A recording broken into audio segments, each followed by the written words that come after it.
भवन है महान अपार, जिसमें बसता प्रभु भगवान।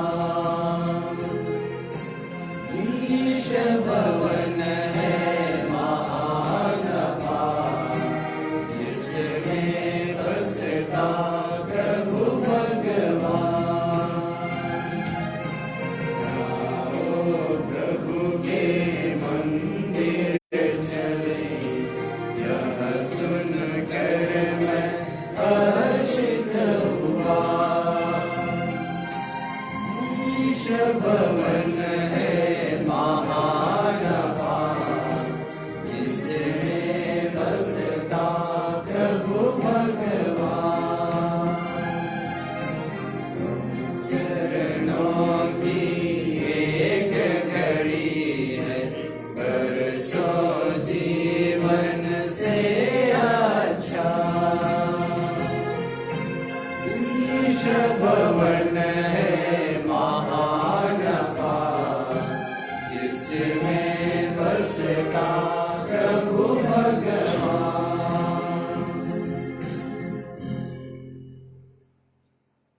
पिता और पुत्र और पवित्र आत्मा के नाम पर आमीन। हमारे प्रभु यीशु ख्रिस्त की कृपा, ईश्वर का प्रेम तथा पवित्र आत्मा का साहचर्य आप सबों के साथ हो और आपकी आत्मा के साथ भी। ख्रिस्त में प्यारे माता पिता, भाइयों एवं बहनों, आज शनिवार का दिन है और आज विशेष करके माता मरियम, धन्य कुमारी मरियम के निष्कलंक हृदय का अनिवार्य स्मृति माता कलीसिया मनाती है। ईश्वर ने मानव मुक्ति योजना में मरियम को सहयोगी बनाया। मरियम प्रभु की माँ बनने के लिए हाँ कहती है और प्रभु की माँ बनना मरियम के लिए आसान नहीं था, लेकिन भी माँ मरियम ईश्वर की योजना को स्वीकार करती है। माँ मरियम को पीड़ा सहना पड़ा, लेकिन माँ का हृदय बड़ा था। आज हम सभी माँ के जीवन में, माँ के हृदय में आश्रय पाते हैं, शरण पाते हैं। माँ का निष्कलंक हृदय हम सभी के लिए अमर प्रेम की निशानी है। माँ से शिक्षा पाकर आइए हम भी शुद्ध हृदय से प्रभु के अनुयायी बने। माँ मरियम से प्रार्थना करें कि प्रभु के अनुयायी बने रहने के लिए माता मरियम हम सभी की मदद करें। इस पावन समारोह में सम्मिलित होने के पूर्व आइए हम अपनी अंतःकरण की जांच करें और अपनी कमजोरी के लिए ईश्वर पिता से माफी मांगें।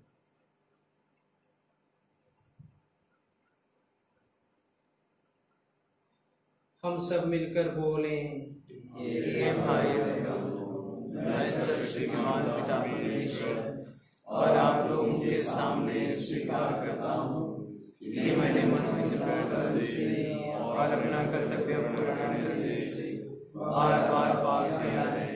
मैं अपना दोष स्वीकार करता हूँ, जिससे मैं तुम्हारे द्वार में मुझसे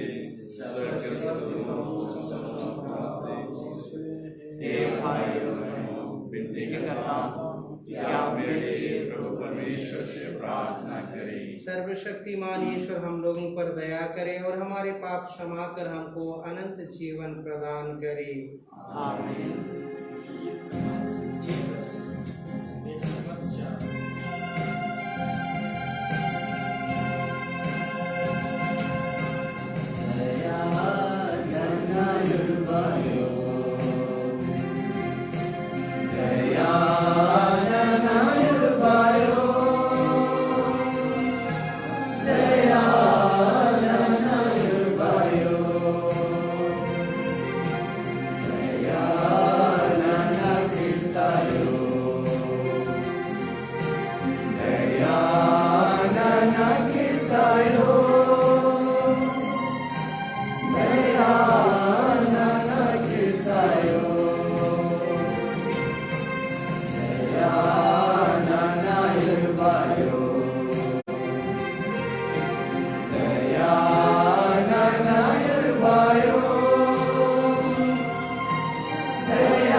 हे दयामय ईश्वर, निर्बलों के बल, आज हम जिन पवित्र ईश माता का स्मरण कर रहे हैं, उनकी प्रार्थनाओं द्वारा अपने सब पापों से मुक्त हो जाएं।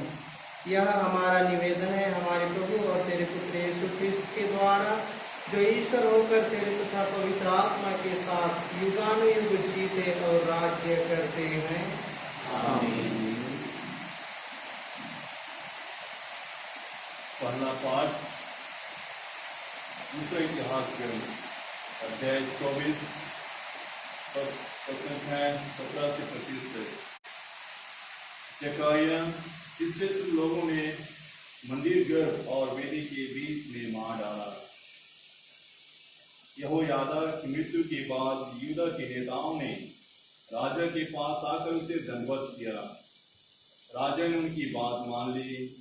लोगों ने प्रभु अपने पूर्वजों के ईश्वर का मंदिर त्याग दिया और वे अशेरा देवियों तथा देवमूर्तियों की पूजा करने लगे। इस अपराध के कारण ईश्वर का क्रोध यूदा तथा यरूशलेम पर भड़क उठा।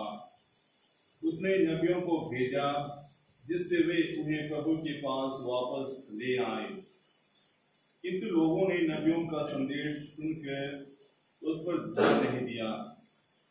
ईश्वर की आत्मा ने याजक यहोयादा के पुत्र जकारिया को प्रेरित किया और उसने जनता के सामने खड़ा होकर कहा, ईश्वर यह कहता है, तुम लोग क्यों प्रभु की आज्ञाओं का उल्लंघन करते हो? इसमें तुम्हारा कल्याण नहीं है। तुम लोगों ने प्रभु को त्याग दिया, इसलिए वह भी तुम लोगों को त्याग देगा। इसके बाद सब लोगों ने मिलकर उसका विरोध किया और राजा के आदेश से उसे प्रभु मंदिर के प्रांगण में पत्थरों से मार डाला। राजा योआश ने जकारिया के पिता यहोयादा के सब उपकारों को भुलाकर उसके पुत्र जकारिया को मरवा डाला। जकारिया ने मरते समय यह कहा, प्रभु देख रहा है और इसका बदला चुकाएगा।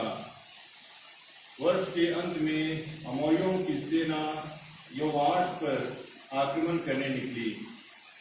उसने यूदा और यरूशलेम में प्रवेश कर जनता के सब नेताओं का वध किया और लूट का सारा माल दमिश्क के राजा के पास भेज दिया।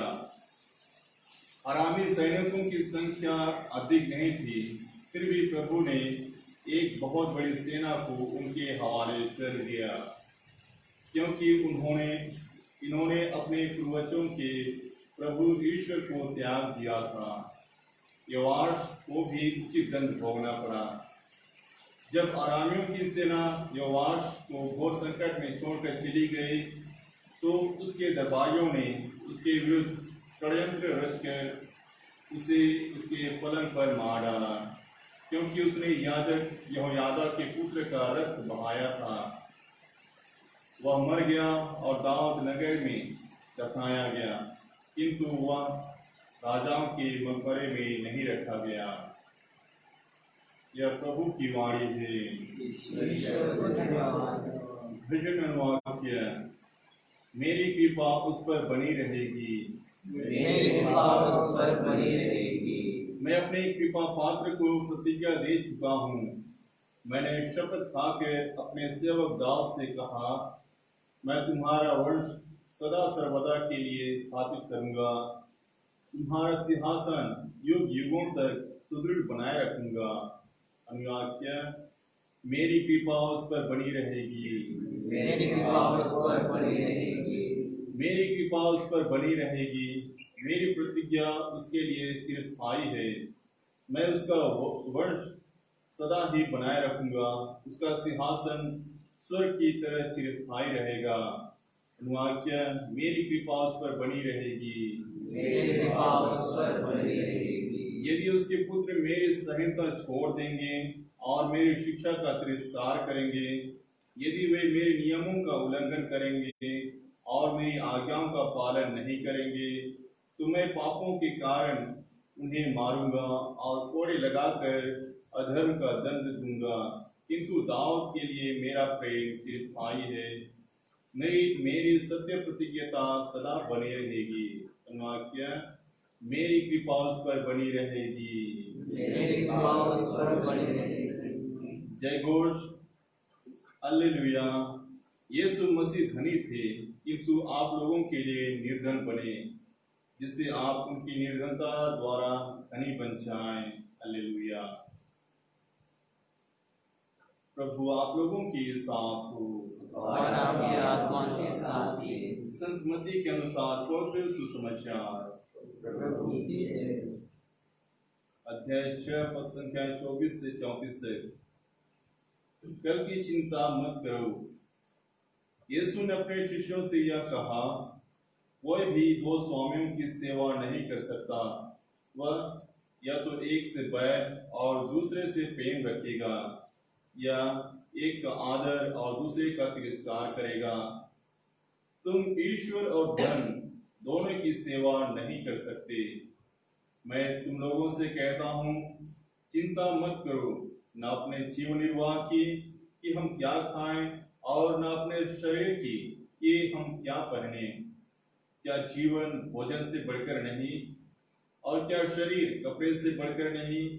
आकाश के पक्षियों को देखो, वे न तो बोते हैं, न लूटते हैं, और न बखारों में जमा करते हैं, फिर भी तुम्हारा स्वर्गीय पिता उन्हें खिलाता है। क्या तुम उनसे बढ़कर नहीं हो?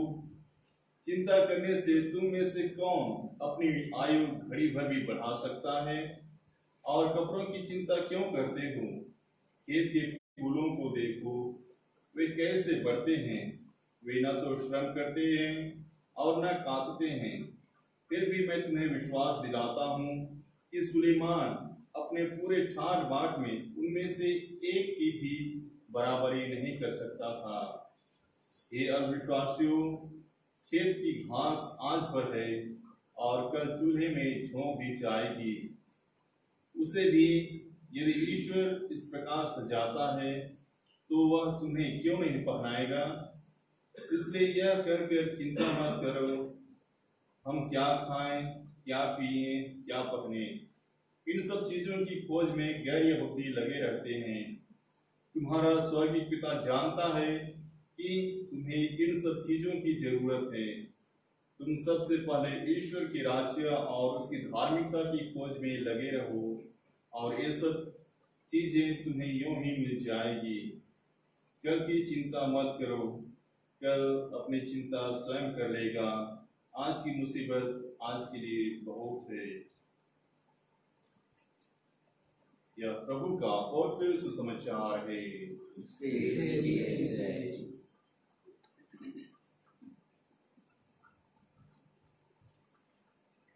ख्रिस्त में प्यारे माता पिता, भाइयों एवं बहनों, हम सभी भाग दौड़ का जीवन जी रहे हैं, व्यस्तता का जीवन जी रहे हैं। आवश्यकताओं की पूर्ति नहीं होने पर हम सभी बेचैनी के शिकार हो रहे हैं। जवानों को भविष्य की चिंता है, माता पिता को बच्चों की शिक्षा दीक्षा की चिंता है, निर्धनों को जीवन निर्वाह की चिंता है। इस तरह से यदि हम देखें तो हम एक नई संस्कृति में प्रवेश कर चुके हैं, और यह संस्कृति हम सभी से खुशी छीन लेती है और हमें चिंता में, बेचैनी में डाल देती है। इस परिस्थिति में प्रभु हमसे कहते हैं, चिंता मत करो, तुम्हारा स्वर्गीय पिता जानता है कि तुम्हें किन किन चीज़ों की ज़रूरत है। मनुष्य की आवश्यकताएं आज भी शारीरिक, मानसिक और आध्यात्मिक है। हम मनुष्य की चिंता ज़्यादातर शारीरिक और मानसिक होती है।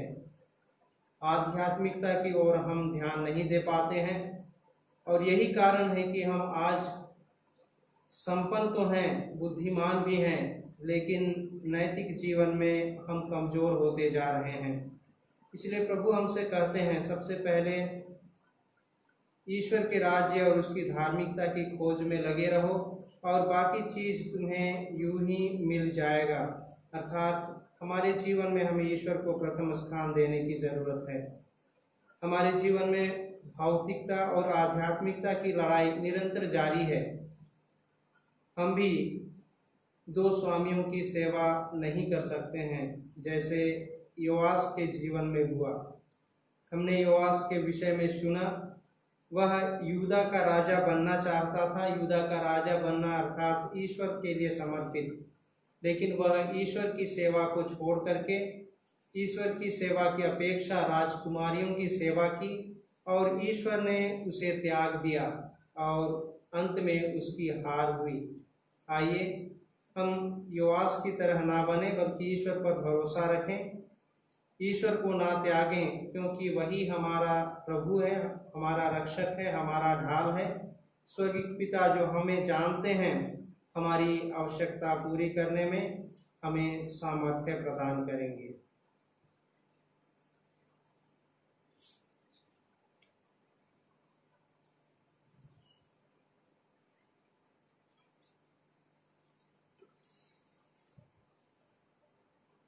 गीत क्रमांक E54, पेज नंबर 154।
कीजिए कि सर्वशक्तिमान पिता परमेश्वर मेरा और आप लोगों का यह बलिदान ग्रहण करे।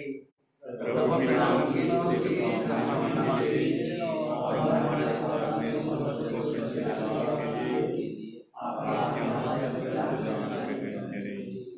हे प्रभु, हम तेरे पुत्र की माता का श्रद्धा पूर्वक स्मरण करते हैं।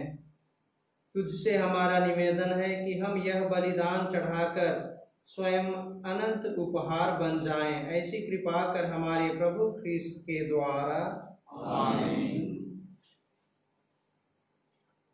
प्रभु आप लोगों के साथ हो और आपकी आत्मा के साथ भी। प्रभु में मन लगाइए। हम प्रभु में मन लगाएं। हम अपने प्रभु परमेश्वर को धन्यवाद दें। हे पूज्य पिता, यह परम उचित है, हमारा कर्तव्य तथा कल्याण है कि हम सदा और सर्वत्र तुझे धन्यवाद दें। हम नित्य कुमारी धन्य मरियम के इस दिन तेरी स्तुति और गुण गाते हैं, क्योंकि इन्होंने पवित्र आत्मा के प्रभाव से तेरे इकलौते पुत्र को गर्भ में धारण किया और अपना कुमारपन अखंड रखते हुए संसार की मुक्ति के लिए सनातन ज्योति हमारे प्रभु यीशु ख्रीस्त को जन्म दिया। इसलिए हम समस्त दूतगण से मिलकर तेरी स्तुति करते हुए निरंतर एक स्वर से कहते हैं, पवित्र पवित्र प्रभु शंकर के परमेश्वर, स्वर्ग और पृथ्वी तेरी महिमा से परिपूर्ण है। स्वर्ग में प्रभु की जय, धन्य वे जो प्रभु के नाम पर आते हैं। स्वर्ग में प्रभु की जय।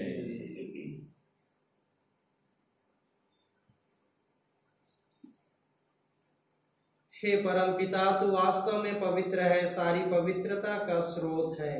हम तुझसे निवेदन करते हैं, तू यह उपहार अपनी आत्मा के संस्पर्श से पवित्र कर दे, कि हमारे प्रभु यीशु ख्रीस्त का शरीर तथा रक्त बन जाए। जिस रात को यीशु स्वेच्छा से मृत्यु के लिए सौंपे गए, उन्होंने रोटी ली, तुझे धन्यवाद दिया और रोटी तोड़कर उसे अपने शिष्यों को देते हुए कहा, तुम सब इसे लो और खाओ, यह मेरा शरीर है जो तुम्हारे लिए बलि चढ़ाया जाएगा।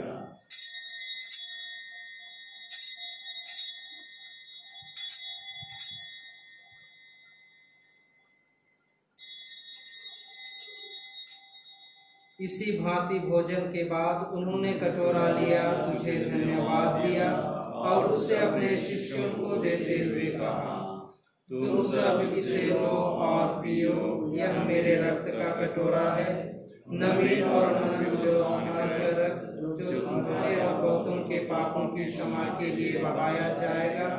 तुम मेरी स्मृति में यह किया करो।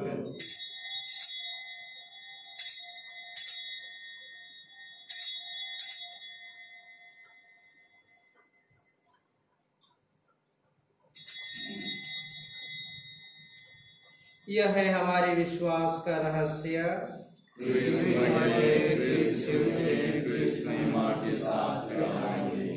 हे परम पिता, यह आज्ञा मानकर हम अपने प्रभु की मृत्यु और पुनरुत्थान की स्मृति में तुझे जीवन की रोटी और मुक्ति का कटोरा चढ़ाते हैं। हम तुझे धन्यवाद देते हैं कि तूने हमें अपने सम्मुख उपस्थित होने और अपनी सेवा करने का सौभाग्य प्रदान किया है। हमारा नम्र निवेदन है कि हम सब जो क्रिस्त का शरीर तथा रक्त ग्रहण करते हैं, पवित्र आत्मा के द्वारा एकता के सूत्र में बंधे रहें। प्रभु और हमारे संत पिता फ्रांसिस, हमारे धर्माध्यक्ष पतरस जो सभी याजकों के साथ विश्व भर में फैले अपनी कलीसिया की सुधि ले तथा इसे प्रेम में सिद्ध बना दे।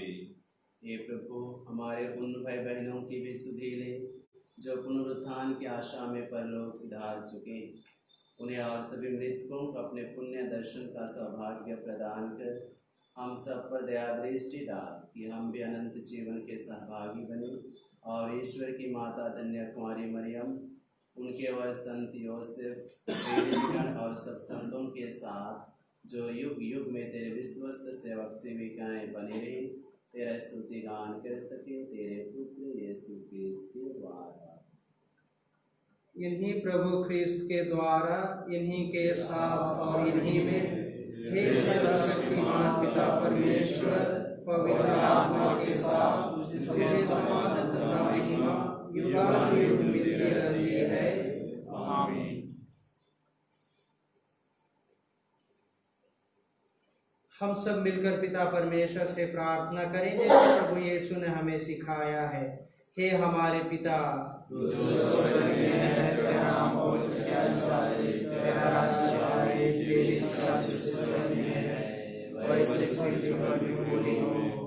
हमारा प्रतिदिन का आहार आज हमें दे और हमारे अपराध में क्षमा कर, जैसे हम अपने अपराधियों को क्षमा करते हैं, और हमें परीक्षा में न डालना से बचाओ। हे प्रभु, हम तुझसे प्रार्थना करते हैं, सभी बुराइयों से हमें बचा और इस जीवन में हमें कृपा पूर्वक शांति प्रदान कर। हम तेरी दया से सदा पाप से दूर और हर विपत्ति से सुरक्षित रहें और उस दिन की प्रतीक्षा करते रहें जब हमारे मुक्तिदाता यीशु क्रिस्त फिर प्रकट होकर हमारी मंगलमय आशा पूरी करेंगे। क्योंकि तेरा राज्य, तेरा सामर्थ्य और तेरी हे प्रभु यीशु क्रिस्त, तूने अपने प्रेरितों से कहा है, मैं तुम्हारे लिए शांति छोड़ जाता हूँ, अपनी शांति तुम्हें प्रदान करता हूँ। तू हमारे पापों पर नहीं, अपनी कलीसिया के विश्वास पर दृष्टि डाल और उसे शांति तथा एकता प्रदान कर। तू युगानुयुग जीता और राज्य करता है। आमीन। प्रभु की शांति सदा आप लोगों के साथ रहे और आपकी आत्मा के साथ भी। हम परस्पर प्रेम भाव रखें।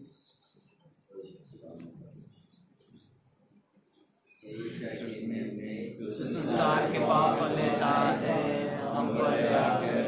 ईश्वर के प्रेम में तू संसार के पाप लेता है, हम पर दया कर।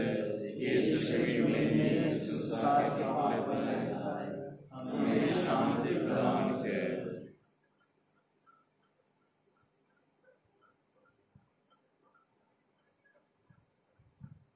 देखिए ईश्वर का मेमना जो संसार के पाप पर लेता है। धन्य है हम सब जो प्रभु के भोज में बुलाए जाते हैं। हे प्रभु, मैं इसके लिए हूँ कि आप मेरे यहाँ आए,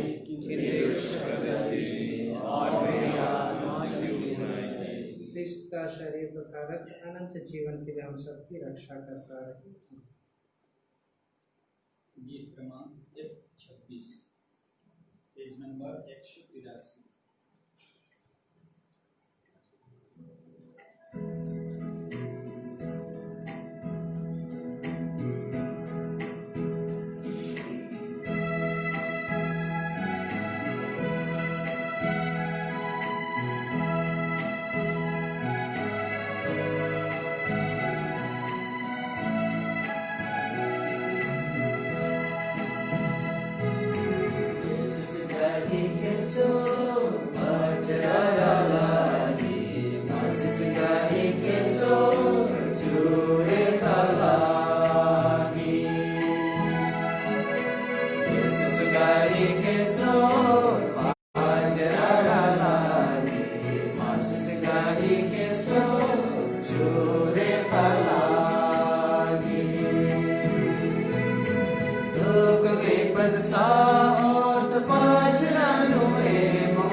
निजात पाने हेतु प्रार्थना। हे पिता ईश्वर, तूने स्वर्ग और पृथ्वी और जो कुछ उनमें है सब कुछ की रचना की है। मानव को सारी सृष्टि पर अधिकार देकर तूने अपनी महानता प्रदर्शित की है। हे पिता, प्रथम मानव ने तेरी इच्छा ठुकराई, वह उसे नाता तोड़कर मृत्यु का शिकार बन गया। उस समय तूने उस पर अपनी अपूर्व दया प्रदर्शित की। हमारे पूर्वजों अब्राहम, इसहाक और याकूब के माध्यम से तूने जिस राष्ट्र की स्थापना की, क्रूसित क्रिस्त ने उसकी मुक्ति का मार्ग प्रशस्त किया। इस तरह तेरे इकलौते पुत्र ने सबका नवनिर्माण किया। इस बड़ी कृपा के लिए हम तुझे सारे हृदय से धन्यवाद देते और तेरी प्रशंसा करते हैं। हे आपा पिता, नूह के समय जलप्रलय और अब्राहम के समय धधकती आग से तूने भोगविलास एवं वासना में संलिप्त लोगों का सर्वनाश किया। तूने सब ऋषियों के प्रवक्ताओं को मारा और उनकी सेना को लाल सागर में डुबोया। इस तरह तूने मानव के पापाचरण का प्रतिशोध किया। लेकिन निनवे निवासियों को तूने पश्चाताप करने का मौका देकर अपनी दयालुता तथा सहनशीलता का अनूठा परिचय दिया है। तूने कहा है, अपने अस्तित्व के शपथ, मुझे दुष्ट की मृत्यु से प्रसन्नता नहीं होती, बल्कि इससे होती है कि वह अपना गुमान छोड़ दे और जीवित रहे। वर्तमान में कोरोना महामारी द्वारा निर्मित परिस्थितियां मानव के नियंत्रण से बाहर हो गई हैं। इस विभीषिका ने दुनिया को हिलाकर रख दिया है। अनगिनत लोग प्रतिदिन बेमौत मारे जा रहे हैं। पिता, इस संकट की घड़ी अपनी दयालुता को पुनः याद कर और दुनिया के सब लोगों की सुधि ले। अपने पुत्र के पवित्र रक्त के द्वारा शरीर और आत्मा से हमें शुद्ध कर और सारी मानव जाति को पाप और मृत्यु के दुष्परिणाम से बचाए। तू भला है, इस संकट के समय में हमारा उद्धार कर। हे वैद्यों के वैद्य क्रिस्त, कोरोना वायरस प्रभावित सभी रोगियों को अपनी चंगाई का वरदान दे। सभी चिकित्सा कर्मियों और नेताओं को विवेक, धैर्य और आत्मबल देने की कृपा कर। राष्ट्रों में एकता, शांति, भाईचारा तथा आपसी सहयोग की भावनाएं स्थापित कर। हे विश्व के उद्धारकर्ता, हमारा उद्धार कर। आमीन। हे माँ मरियम, पीड़ितों की सहायिका, हमारे लिए प्रार्थना कर। प्रणाम मरिया, कृपा पूर्ण प्रभु तेरे साथ है, और धन्य तेरे गर्भ का फल यीशु। हे संत माँ मरिया, परमेश्वर की माँ, प्रार्थना कर हम पापियों के लिए, अब और हमारे मरण के समय। आमीन। सर्वशक्तिमान ईश्वर ने मेरे लिए महान कार्य किए हैं, पवित्र है उसका नाम। हम प्रार्थना करें। हे प्रभु, तेरी कृपा से हम अनंत मुक्ति के सहभागी हुए हैं। तेरे पुत्र की माता के स्मरण दिवस पर हम तुझसे निवेदन करते हैं कि हम तेरे असंख्य वरदानों के कारण आनंद मनाएं और मुक्ति का फल अधिकाधिक प्राप्त कर सकें। हम यह मांगते हैं अपने प्रभु ख्रिस्त के द्वारा। आमीन। प्रभु आप लोगों के साथ हो और आपकी आत्मा के साथ भी। सर्वशक्तिमान ईश्वर पिता और पुत्र और पवित्र आत्मा आप लोगों को आशीर्वाद प्रदान करे। आमीन। आप लोग विदा लें, प्रभु की शांति साथ रहे। ईश्वर को धन्यवाद। गीत क्रमांक G26, पेज नंबर 232।